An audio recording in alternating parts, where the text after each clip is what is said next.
Olá, para você que nos acompanha, nós estamos hoje aqui com ele, que é uma referência na cultura, já era, né? Mas agora e ainda mais, eu converso com o presidente da Fundação Cultural de Curitiba, Marcos Cordioli. Tudo bom, Marcos? Oi, Cláudia, é um prazer imenso ter aqui você comigo, né? Uma vez que a gente já tem uma amizade antiga, eu tenho acompanhado teu programa, fiquei muito feliz com esse sucesso todo, né? É bom a gente conhecer uma pessoa que, quando eu conheci isso aqui, não era nem ideia, né? E depois surgiu a ideia. Eu me lembro que um dia você me mandou um e-mail dizendo, olha, estou abrindo um programa, veja lá e tal. E hoje esse sucesso todo, né? É uma felicidade muito grande mesmo. Marcos, me fala, vamos contar aqui para o pessoal, qual que é a tua formação? Eu sei, né? Mas talvez as pessoas lá não saibam. Qual que é a tua formação? Eu me graduei em História pela Universidade Federal. Depois eu trabalhei daí uma época com pesquisa nessa área. Trabalhei no Instituto de Estudos Amazônicos, trabalhei no IPARDES, que é um instituto aqui do Paraná, que trabalha com pesquisas na área de história. Depois disso eu me fiz professor. Trabalhei um tempo pequeno na rede pública e depois segui uma carreira acadêmica, atuando aí na área acadêmica, na área de economia e história, mas mais notadamente na área da pedagogia. Aí fiz mestrado. Eu me especializei tanto na área de políticas educacionais quanto na área de teoria curricular e num determinado momento eu fiz uma transição, né? Aí eu comecei a atuar na área de produção cultural, trabalhei um pouquinho com teatro, mas basicamente me especializei na produção executiva de longa-metragens, né?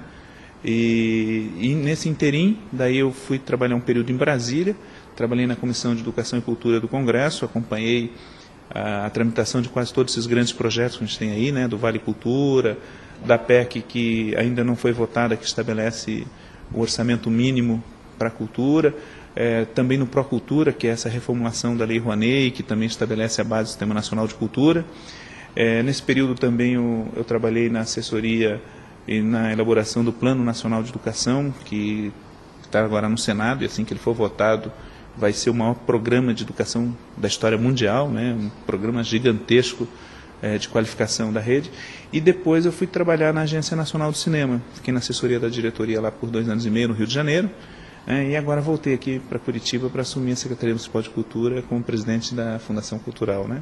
E como que é a responsabilidade de você ser aí o chefe, vamos dizer assim, de uma cidade como Curitiba, que é uma cidade conhecida, reconhecida como uma cidade cultural, exigente? Como que é para você?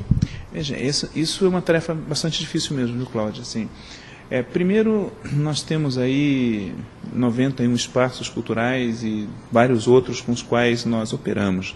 Então, só você manter esses espaços funcionando, com qualidade de programação, com regularidade, já é um desafio muito grande. Depois nós temos aqui alguns programas de fomento, né, tanto por renúncia fiscal quanto por edital de financiamento direto, com o qual a gente produz uma quantidade muito grande de obras. Mas, além disso, Curitiba tem muitos outros desafios. Nós temos aí um segmento de cultura privada muito grande, com teatros, com cinemas. Nós queremos agora também instituir relações culturais mais fortes, né? Nós queremos ter circuito de bares com música autoral, com samba, com MPB, com jazz, com blues, com rock and roll, cover, enfim, né? com heavy metal. Queremos também instituir, a partir daí, uma desconcentração e descentralização da cultura, né? Nós queremos constituir, por exemplo, um circuito de moda de viola, um circuito de música nordestina. Queremos retomar toda essa cultura que é clandestina na cidade, como o Terno de Reis. Queremos que esse circuito do heavy metal, esse circuito do hip hop, do punk, que ele é muito forte em bairros da cidade, mas que é praticamente invisível dessa cultura institucionalizada. Então, nós temos esse grande desafio.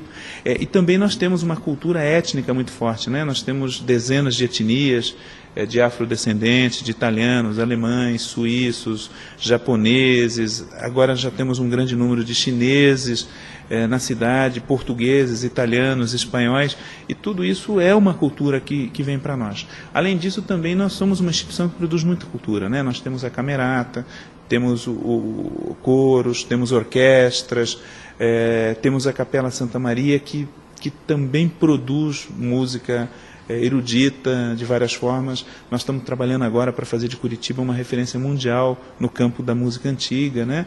Enfim, a gente está sempre enfrentando esses muitos desafios. Por um lado, produzir, apoiar os artistas à produção, Por outro lado, constituir circuitos para que a população possa ter acesso e cada vez mais desconcentrado e descentralizado, né, para que as pessoas possam ter acesso à cultura próximo de suas casas. E, por outro lado, também fortalecendo essas grandes referências da cultura brasileira que está estabelecida em Curitiba. E também nós estamos atuando muito fortemente para que Curitiba volte a ser o roteiro de grandes shows nacionais e internacionais, né? Que isso é um direito da população que nós queremos fortalecer cada vez mais. Marcos, eu não sei, você me diga se é real ou não. Falam, né, eu já li várias vezes, que os ingressos em Curitiba dos shows que vêm de fora, por exemplo, são os mais caros do país. Isso é real? Você acha que é porque nós não temos um tamanho, tipo que nem a Pedreira que nós tínhamos, que tinha aqueles grandes shows? Você acha que pode ser isso pelo número limitado de espectadores que vão? Em alguns casos isso é verdade, viu, Cláudia? Não em todos, é uma certa lenda. Mas veja, vamos imaginar que você traga um artista do porte da Madonna.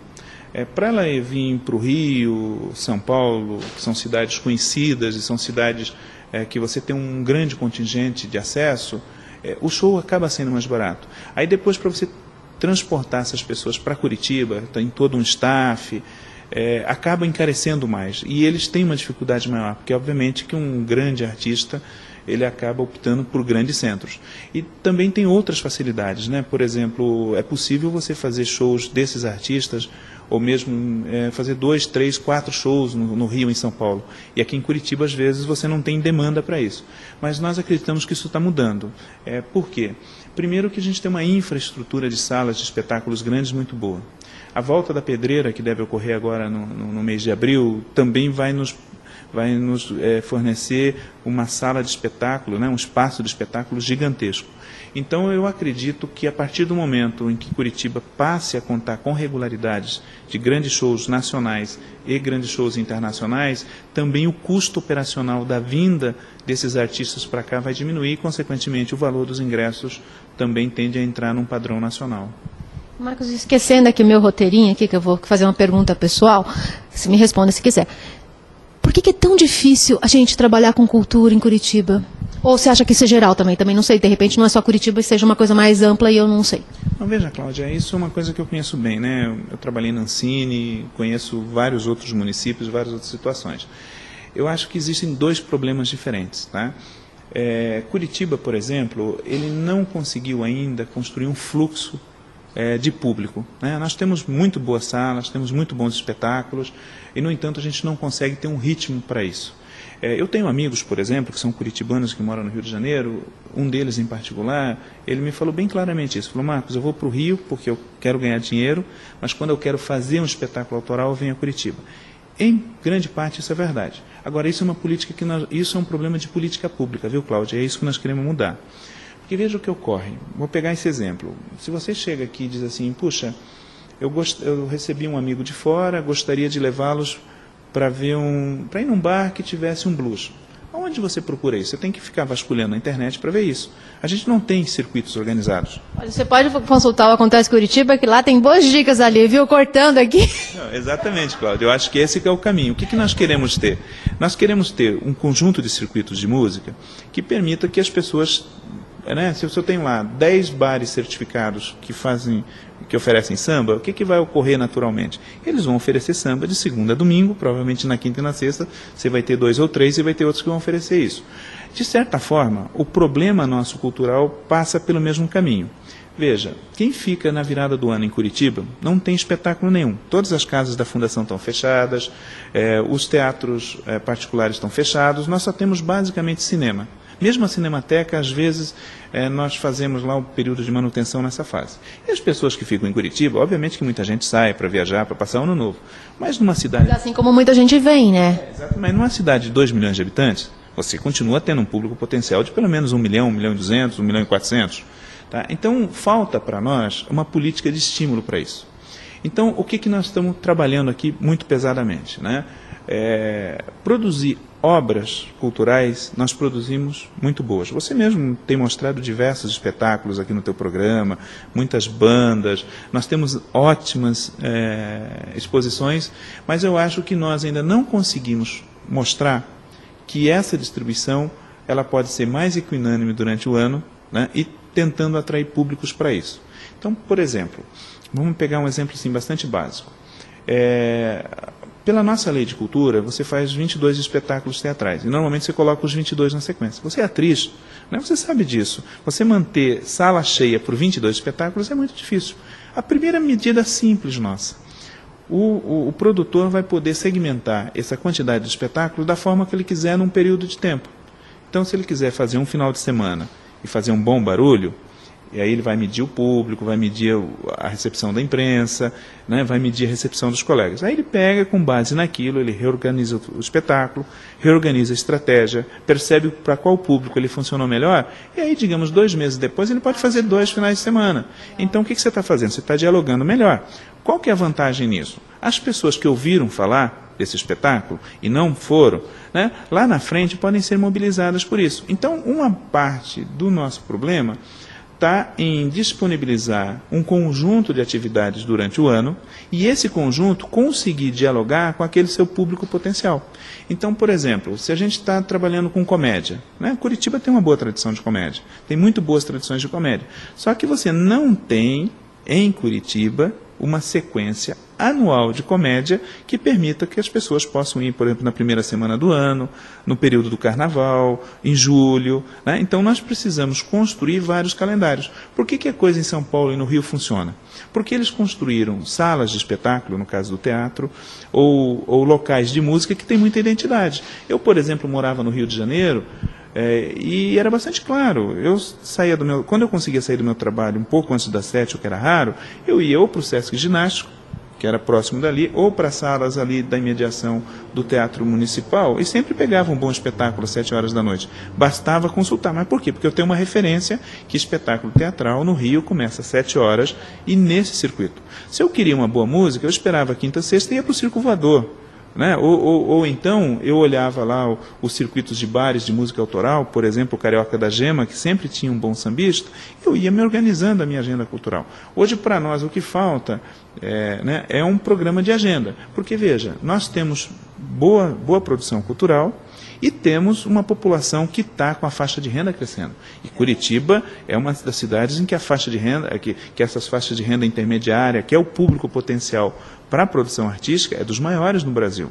Então, aí que nós estamos caminhando, sabe, Cláudia, de tentar construir guias digitais mais eficientes, né? Nós queremos ter uma combinação, inclusive com vocês, da imprensa muito melhor, né? Então, falta, a meu modo de ver, um estímulo para que as pessoas para que as pessoas frequentem as atividades culturais, mas frequentem dentro daquele foco que eles querem. Bom, a partir daí, eu acho que há algumas dimensões interessantes.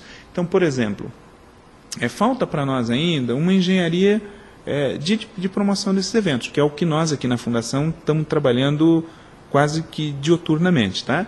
Então, existe lá, isso que nós falamos. Como é que nós atingimos o público que é o público potencial de comédia? Essas pessoas provavelmente veem programas de televisão, essas pessoas ouvem rádio, essas pessoas frequentam determinados sites. Então, o que nós vamos fazer? Quando tivermos os espetáculos de comédia, nós vamos fazer uma campanha dirigida para esse local. Se nós estamos fazendo um outro tipo de coisa, por exemplo, espetáculos clássicos, ele atinge um outro público. Então, consequentemente, nós temos que ter uma estratégia.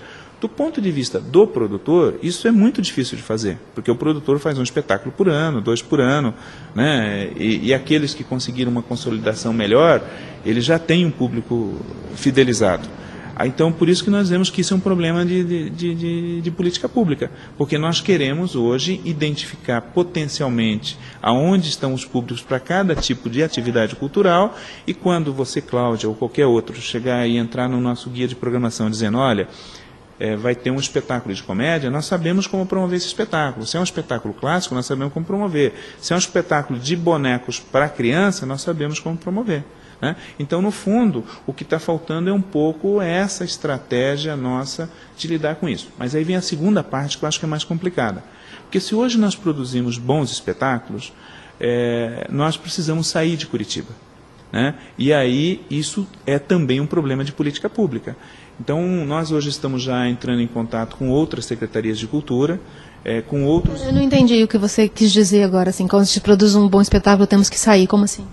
Por exemplo, a gente faz um bom espetáculo, as pessoas passam lá um ano preparando o espetáculo, um ano ensaiando e financiando o espetáculo, e depois faz uma temporada de 10, 15, 20 ou 30 execuções desse espetáculo. Ou então vai lá, produz um belo CD, ele toca nas rádios da cidade, você faz meia dúzia de shows e vende para os teus amigos, né? Ou você faz um bom espetáculo de dança, apresenta ali na Casa Hoffmann ou num dos nossos locais, e o espetáculo morre aí. E quando você diz, fala, puxa, isso aqui tem que viajar, isso aqui tem que sair da cidade. O que nós estamos fazendo? Nós estamos trabalhando em várias frentes, né? Uma dessas frentes é justamente essa de fazer convênio com secretarias de cultura, tanto do interior do Paraná, como de cidades de porte médio, como de cidades de porte grande, onde nós vamos fazer trocas. Então, por exemplo, vamos pegar um caso, vamos supor que a gente faça um convênio com Ribeirão Preto, ou com Rio de Janeiro. Nós vamos abrir uma parte das nossos espaços culturais, que não é 100% ocupado, para que eles venham, e em contrapartida nós vamos para lá. E aí nós queremos dar um apoio para isso, porque não basta apenas você ter o espaço. Você precisa ter um canal de mídia, e um canal de mídia é uma coisa especializada, né? Um jornalista que conhece desse know-how, que consegue fazer uma interlocução com essa mídia local. É preciso ter um dinheiro para financiar o transporte, a estadia e a promoção desses espetáculos. Ou seja, nós sabemos como a coisa funciona. O que falta para nós é uma instituição de fomento que garanta esse funcionamento. E é isso que a Fundação Cultural de Curitiba está se preparando nesse primeiro ano para poder executar ao longo do segundo, terceiro e quarto ano da nossa gestão aqui, né? Marcos, por que aqui em Curitiba, por exemplo, tem grandes artistas, né? Como você mesmo já falou. Por que você acha que esses artistas precisam sair de Curitiba, ir para o Rio ou para São Paulo, para ficarem sendo respeitados aqui em Curitiba? Porque, por exemplo, eu sinto muito isso, assim, às vezes a gente vê grandes artistas e, tipo, ninguém dá valor. Aí fala assim, não, eu vou me apresentar na minissérie lá em São Paulo, eu vou fazer tal coisinha, vou apresentar minha peça de teatro no teatro lá no Rio, aí volta, o Curitiba já vê de outra forma. Por que será que isso acontece? Eu acho que aí é um outro problema que está por trás disso, viu, Cláudia? Porque, vamos imaginar que a gente tem atores aqui da cidade que, enfim, a gente reconhecia como bons, né? Nós os reconhecemos como bons, fizeram bons espetáculos de teatro, alguns deles chegaram a fazer um pouco de televisão, até cinema, e foram reconhecidos, mas o alcance disso é muito pequeno. Se essa pessoa sai daqui e entra, por exemplo, numa novela ou num filme de grande exposição, repercussão nacional, eles passam a ter repercussão nacional, consequentemente repercute na cidade, né? Então, eu acho que não dá para a gente relativizar o peso que a televisão nacional tem. Da mesma forma, não dá para relativizar o espaço que a pessoa conquista no Rio e São Paulo com o peso que a imprensa do Rio e São Paulo tem no plano nacional. Tá? Agora, isso também não dá para a gente desconsiderar as pessoas, que se a gente for ver, por exemplo, só 9% do curitibano vai ao cinema. Eu acho que um número menor vai ao teatro e um número um pouquinho maior vai a grandes espetáculos. Então isso significa que as pessoas saem o quê? 3, 4, 5, 10 vezes por ano para ir a um espetáculo desse.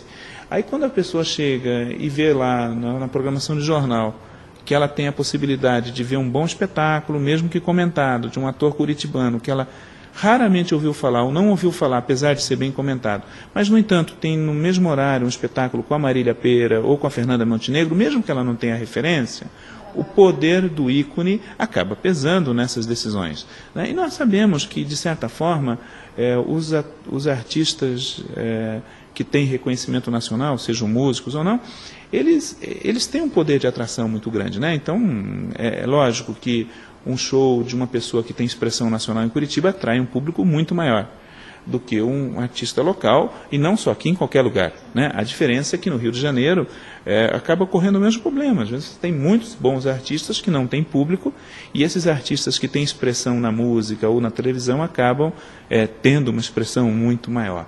Bom, eu mesmo via isso. Às vezes eu ia no Rio, por exemplo, um dia desses fui ver um espetáculo com a Cristina Pereira, né, que trabalhou com a gente no Sal da Terra.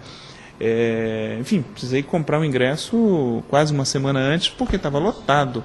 E, no entanto, fui ver outros espetáculos de teatro no Rio de Janeiro que eu achei espetaculares, e boa parte das vezes vi a sala metade lotada, um terço lotada.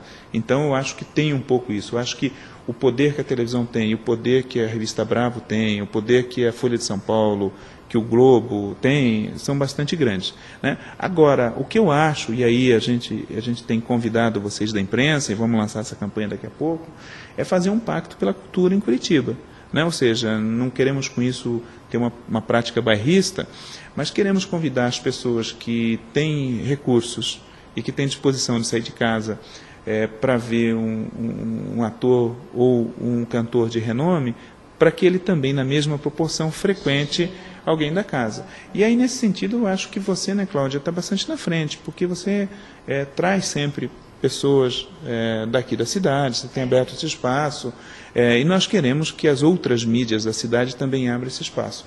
Eu tenho observado isso mais recentemente, mas tenho conversado com as pessoas, principalmente os jornalistas especializados, e eles, de fato, têm feito justiça. Assim. Eu acho que os grandes aparatos de mídia de Curitiba já estão abrindo muito mais espaços do que um tempo atrás, né? Então, eu acho que, com o tempo, nós vamos equilibrar. Agora, é um efeito de escolha mesmo, né? Se você vai no supermercado e tem uma marca de massa de tomate que você vê propaganda dela todo dia na televisão e tem uma outra que você não conhece, mesmo que o preço seja mais barato, você tem uma tentação de comprar aquela marca. Então a mesma coisa vai ocorrer com um filme que tem uma grande mídia, né? Então às vezes um blockbuster, ele entra no Brasil com 600, 700 cópias e gasta aqui 15, 20 milhões. Né? Como é que um filme curitibano que tem 5 cópias, você tem que ficar lá fazendo a maior ginástica para conseguir o horário para poder ver o filme, e que está gastando 200, 250 mil de propaganda, vai concorrer com isso? Não tem como, claro que as pessoas vão lá.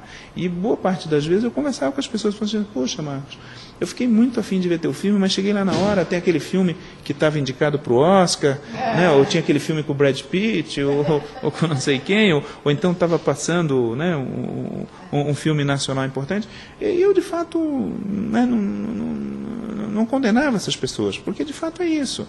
Nós mesmos, às vezes, nós vamos no cinema, você olha lá e tem um filme nacional, você olha o cartaz e fala, puxa, parece que o filme é bacana, mas você foi lá, às vezes, para ver um outro filme que foi o que estava na mídia, que é o que tinha essa grande coisa. Mas eu acho que à medida em que a imprensa curitibana está cumprindo esse papel positivo, eu acho que ela tende a aprofundar isso. Eu acho que à medida em que nós, da Fundação Cultural, consigamos mostrar para a população que Curitiba tem bons espetáculos, que a gente vai rompendo um pouco essas coisas, né? E por isso aí nós estamos caminhando para outras coisas. Por exemplo, hoje nós já estamos requisitando 12 espetáculos financiados por nós ou apoiados por nós, uma cota de ingressos que nós estamos usando essa cota com público dirigido, justamente para isso, para estimular as pessoas, né? Nós queremos também criar mecanismos regionais de promoção de obras de arte ou de espetáculos justamente para isso, para fazer com que pessoas dos bairros possam se dirigir. Nós estamos abrindo aí os nossos terminais de ônibus, o mercado municipal vai ser aberto para isso, então, por exemplo, você vai ter teu espetáculo. Isso é uma coisa que funciona muito nos lugares. Só que você vai ter que convencer as pessoas que isso é bom. Agora, se você pode fazer um mini espetáculo desse, digamos, de 15 minutos, lá no mercado municipal no sábado, você vai atingir um público muito maior. Se você pode fazer esse mesmo no Shopping Palladio ou no Shopping Miller, então nós estamos justamente combinando o jogo com essas pessoas, que é justamente para isso. As pessoas vêm aqui e dizem, olha, nós estamos com um espetáculo em cartaz dia tal e tal. Então, peraí, vamos combinar o jogo um mês antes. Né? Vamos fazer uma campanha de mídia direcionada para que as pessoas saibam que vocês vão estar em cartaz e vamos fazer versões reduzidas desse espetáculo gratuitamente em locais de grande público para que as pessoas tenham uma pequena amostra e aí se incentivem aí. Né? Marcos, qualquer pessoa, por exemplo, nesse que você está falando, vamos dizer, qualquer pessoa que esteja com uma peça que vai entrar em cartaz, ela vai poder vir aqui livremente, conversar e divulgar para que vocês ajudem nessa divulgação? Veja, nós estamos criando aqui um mecanismo bastante claro que é de chamada pública, sabe, Cláudia? Assim, para evitar privilégios aos amigos ou determinados estilos. Né? A ideia é bastante simples. Nós estamos ainda, enfim, pactuando isso direitinho com esses órgãos, vamos anunciar. Isso é um furo para você, ninguém está sabendo disso ainda, tá? Nós vamos pactuar isso. Com o mercado municipal isso já está certo, nós já conversamos com a Secretaria do Abastecimento, só estamos resolvendo ali probleminhas operacionais, porque tem que ter um palco, tem que ter som, tem que combinar também ali com o pessoal lá da casa, conta do espaço, mas nós vamos dizer isso, né? Nós temos tais datas, tais horários, a quantidade tal, vamos fazer uma chamada pública e as pessoas vão se apresentar. Estamos procurando também outros grandes espaços de concentração de pessoas, como shopping centers, e solicitando a eles, em nome do Pacto pela Cultura, esse tipo de ação. Nós ainda, por uma série de problemas legais, contratuais, nós vamos conseguir lançar isso só no segundo semestre desse ano, tá? Mas a coisa está andando, parte dessa grande estratégia. Mas e antes da gente, inclusive, né, para evitar até dificuldades posteriores, eu estou te dizendo isso e estou afirmando que nós vamos fazer isso, porque nós já procuramos alguns desses lugares, eles já se mostraram favoráveis e nós já estamos, digamos assim, caminhando para a carta de intenção, né, que é o momento preliminar a nós fixarmos daí uma tratativa legal que dê conta disso. Tá? Então, eu volto a insistir nisso, assim, o afluxo de pessoas, o reconhecimento é uma questão de política pública e nós estamos nos movimentando nesse sentido, né?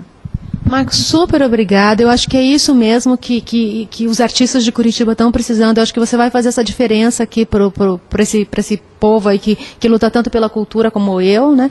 Mas, tipo, eu acho que é super importante ter você, que é uma pessoa que trabalha com cinema, fez muitos trabalhos importantes. Acho bem bacana isso que você falou, de abrir para que os produtores locais possam chegar até vocês, para que vocês direcionem para o público aonde eles vão estar, quanto vai estar, como vai ser. Eu acho muito legal, adorei essa iniciativa, vamos divulgar com certeza. E espero que todo mundo divulgue e valorize aqui os artistas locais, que tem muita gente boa.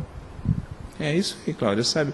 Eu não tenho dúvida. Se você pega o Prêmio Shell esse ano, os 4 espetáculos mais premiados, ou mais indicados para premiação, ou são de curitibanos, ou são de companhias curitibanas, ou tem curitibanos. Então, isso mostra que na área do teatro nós estamos lá. Na área do cinema também, né? Nós já somos reconhecidos como os filmes de boa qualidade. Na área da dança, nós já temos uma referência grande. A nossa literatura, então, nem se fala. Enfim, e o nosso circo, por exemplo, também, que é muito esquecido, de uma forma geral, tem boa qualidade na cidade, né? Se nós formos entrando em sub-áreas, como por exemplo no caso do teatro, pegando o teatro de bonecos, o teatro infantil, teatro de rua, né? o teatro experimental, nós temos isso aqui. Eu sou sincero em dizer isso, não é só porque eu estou aqui na fundação, mas se você abrir o nosso guia cultural, né? Você vai ver, você consegue frequentar atividades culturais todos os dias em Curitiba e não dá conta disso. No entanto, falta isso, falta divulgação, mostrar as especificidades, atingir os públicos específicos. Né? Tem muita coisa gratuita também, né, cultural em Curitiba. Esse que é um detalhe. Eu morei no Rio de Janeiro, até você ficava brincando lá com o meu Facebook, né, porque eu ia, né, 2 vezes ao teatro por semana, 3 vezes ao cinema, enfim, e frequentava um monte de lugares diferentes, exposições, enfim. Né? E, de fato, Curitiba não tem, evidentemente, a mesma variedade e, às vezes, não tem espetáculos da mesma dimensão de produção, né? Mas, seguramente, é bem mais barato você ter uma vida cultural na nossa cidade. Você tem espetáculos a preços muito baratos. Então, se vocês ficarem observando... Eu até me surpreendi, fui entrevistar a Zezé Mota sexta-feira, não tinha um ingresso para nenhuma das 3 apresentações. Aí eu falei, mas quanto é o ingresso? R$10 a meia, R$10. Não, exatamente. E, além disso, a ministra Marta Suplicy está aqui em Curitiba na quinta-feira, e uma das coisas que ela vem mostrar é justamente o Vale Cultura, que é esse projeto de lei que eu acompanhei quando estava lá no Congresso, né? Onde um conjunto de empresas que trabalham com lucro real, né? Eles vão poder doar aos seus funcionários R$50 que eles podem gastar por mês. A pessoa vai receber uma espécie de um cartão, como esses de débito, de crédito, né? E elas podem usar esse dinheiro da forma como bem quiser, né? Para ir ao cinema, teatro, livro. E aí é importante que o artista curitibano esteja esclarecido disso. Hoje mesmo eu estive conversando com uma entidade que vai nos ajudar a fazer uma campanha junto aos contabilistas da cidade para que eles agilizem rapidamente nas empresas, né, a alocação desse recurso. Nós também vamos localizar as empresas que vão passar esse recurso para fazer propaganda, né, no bom sentido, dos nossos espetáculos, das nossas obras de arte locais, justamente para que esse dinheiro também venha aí com o aumento do público e, consequentemente, da renda do artista curitibano, né? Bacana. Gente, eu conversei com o Marcos Cordioli, presidente da Fundação Cultural de Curitiba. Obrigada, Marcos. Cláudia, muito obrigado. A casa está aberta e parabéns pelo teu trabalho. Estou sempre aqui te acompanhando e torcendo muito por você.